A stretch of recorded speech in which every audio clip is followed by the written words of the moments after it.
Seo Leabhar Dhèir Dhèir, feuchainn is scríobhíonn is cútramaige an an neachtarí na h-Alba. Is scríobh gan san Sgeulachd leor pócaiste h-Alba lorg a gin se Sgeulachd is a Gríost. Bhí ginealichan Giovannig van amsin a dúirst an leor eile. Deisial is an Leabhar do eile nó is an cnuasacha gusáadach láhéin. Ach sé an rúta a fácail an leor seo chu sóirite is scríobh chaichúdais ans na bearnan bán, agus odan na dúleachan ciat an bhlionnachan a séin na soscail an túsal a bhíad an scríobh.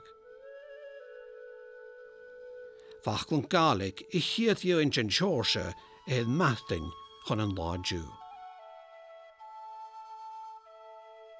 Han leor cútramacha an féin aine ag na Gael chanin agus goharí stocha na Gael ans nearthua or hagi séin go Gaelic sa scíre agus chofatarás cuideach san daíag a bhlín.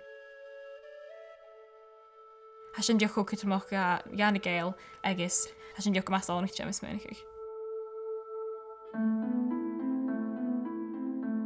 Ha leor Dhèir I gléag an búilt ag leorlan àrc-eòlaichean bridge. Ystawdig 2012 siúlia 100,000 tua go operain, fas gyda náte for a vilar an dúl a chain an nuchtichen prísel Gaelic seo a scríobh. So I first saw the Book of Dhèir before I actually started my PhD. I think I was in the final year of my undergraduate, and I knew that there was this book, and I knew that, you know, the addenda in it came from the northeast of Scotland, and that was pretty much the summary of my understanding. And I went to see it, and it was embarrassing because it's just like, it's like falling in love.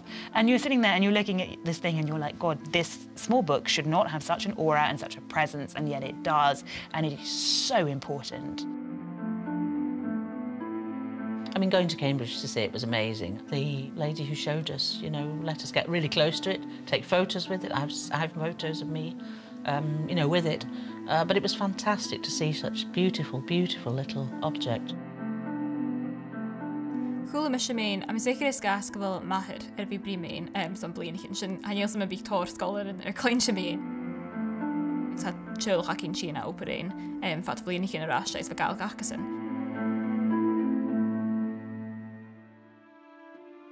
Chanil is go cinj cáte an deach na soscailin van Sgeulachd is scríobh, a man an nalapa nó éidein. Ach a fis go cinj gon deach na nuchtichen Gaelic a chuideis an sa darnalín tíag an na scíadais an canar Dhèir an na feuchainn, 3,000 tua iad balla ó brain.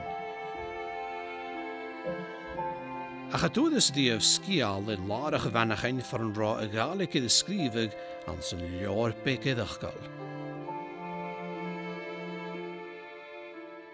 Bhí ferach cyn gymasánachte ma be seo Larach far an deach an leor scríobh, leor Dhèir scríobh.